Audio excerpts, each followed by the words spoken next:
All right, welcome along to Team 33. So the interview this week is going to be about Paul Gascoigne's time in Italy with Lazio in the early 1990s. A fascinating time, a very important time in his career as well. And there's some good points and also some very low points as well. And it's all the subject of a book by Daniel Storey, English football writer, and the book is Gazza in Italy. Daniel, welcome to the show. How are you?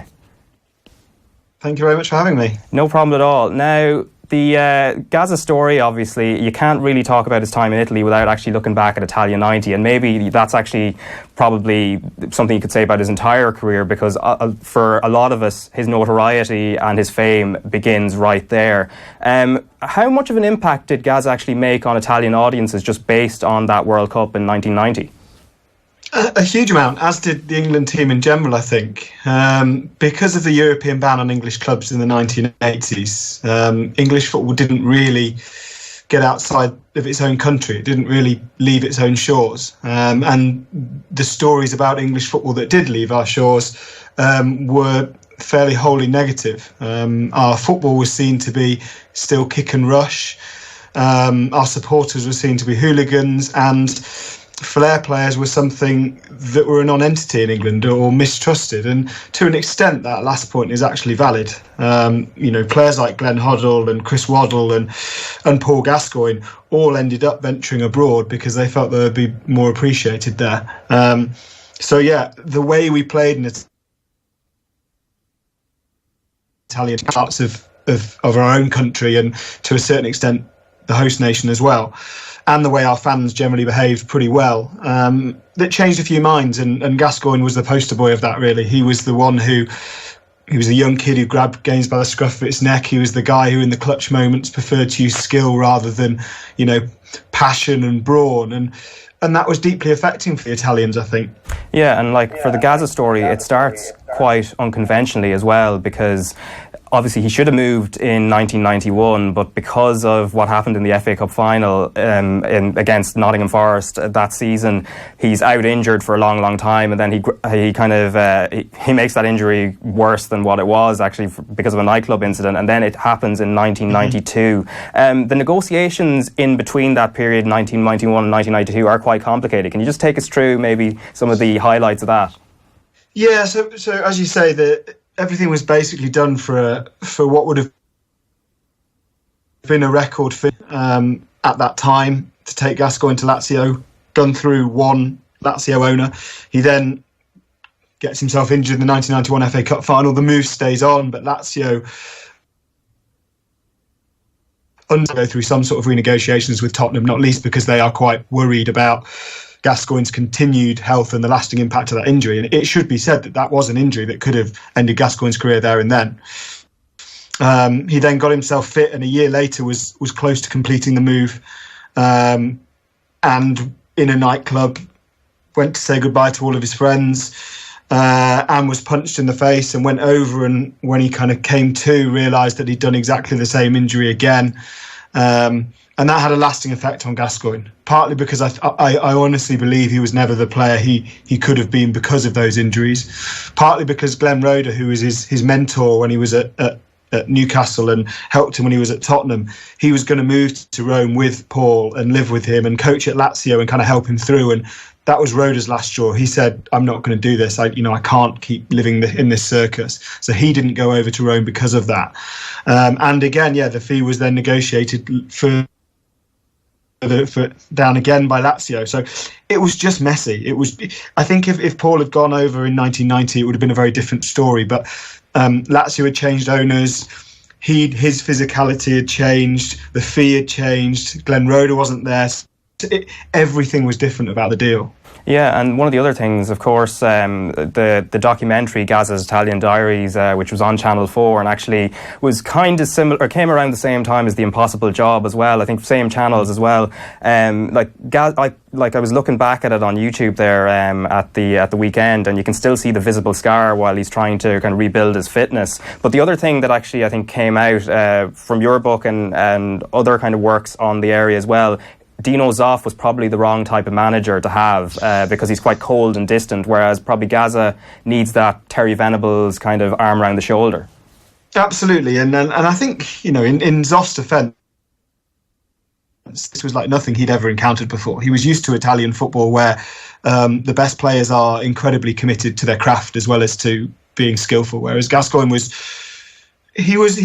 committed at times. He was a 100-mile-an-hour player or nothing, in that when he put his mind to something, and Zoff, for example, told him he needed to lose 3 stone after his first season, and he did that. He did that in a typically Paul Gascoigne way of basically living on a water and sugar diet for weeks and losing the weight. So he could do it, but it was very unconventional from what Zoff was after. And then when Zoff was replaced by Zdeněk Zeman, a kind of Czechoslovakian kind of sergeant major coach, Gas effectively finished at Lazio.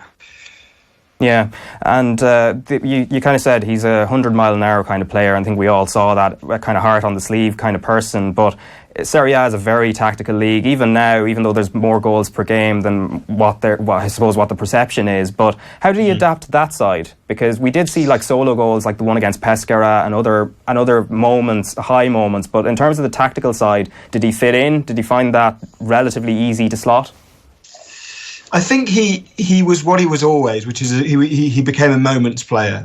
You mentioned the goal against Pescara, and he scored the equaliser in the Rome derby. So there were moments that we saw flashes of Paul. He was never truly, post his Newcastle days, was never really truly a consistent enough player anyway.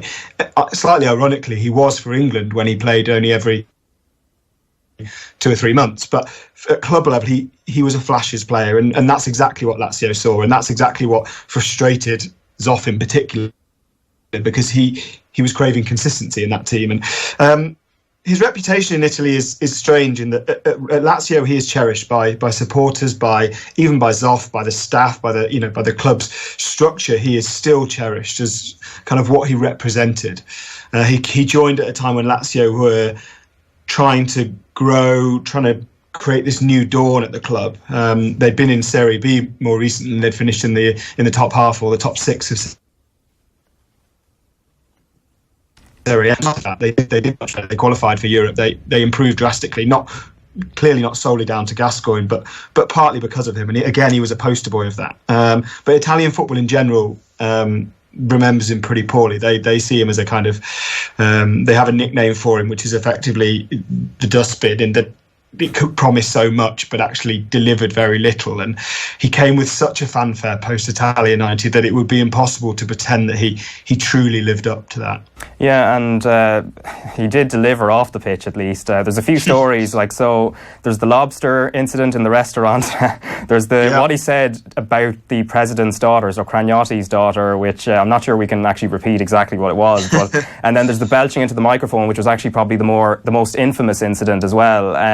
Some of it kind of ranges from the funny to the slightly grotesque, and then to another level entirely as well. And the third one that I mentioned is the one that definitely did not go down well in Italy in general. Absolutely not. No, Paul didn't deal very well with authority, and he didn't deal very well with bad news. And Italian football and Italian culture in general does pride itself on authority, unfortunately for him. He wanted to have a laugh, and there are times in Italian football, and when before the game sat in a director's box live on television is not one of those times that you have a little bit of fun. And Gascoigne had no off switch, so he had no concept of to meet the needs of the situation, and that was ultimately his letdown. Those incidents, you're absolutely right. When you look at those incidents in isolation, they are quite funny, and in hindsight they seem amusing, but clearly they were all kind of part of this chaotic swirl of mental illness and personality disorder, which eventually and inevitably would bring Gazza down. So it's very hard to judge that time now without feeling kind of, incredibly regretful for how he was treated by the industry as a whole. Yeah, and the treatment by the press in Italy as well was quite, because I suppose there's a perception the English tabloids can sometimes be the most vicious, but actually there were a few issues. There was the thing with his PA, which you might be able to explain as well, which I think he found quite to be a bit of a betrayal. And then obviously the Italian press, obviously the word paparazzi, that's where it comes from as well, and he was on the end of that over there as well.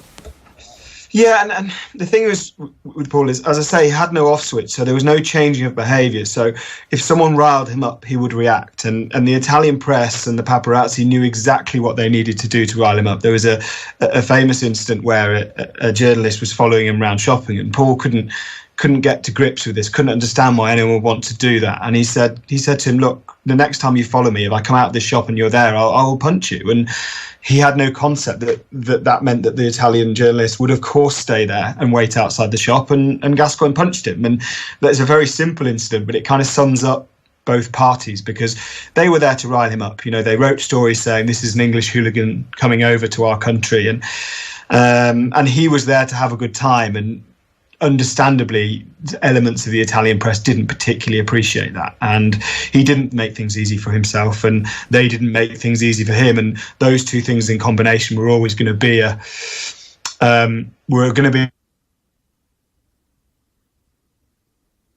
a down. Yeah, and outside of that as well, I suppose you did mention the injuries as well, and the fact with him there's no kind of half measures, either, you know, great highs or, you know, the terrible lows as well. For like, obviously you mentioned the Lazio fans do regard him quite fondly, but I guess probably at least 50% of that is probably the fact that he scored in that derby game against Roma. I guess, is that almost probably the main spark for that, rather than just his personality and maybe the timing of when he arrives?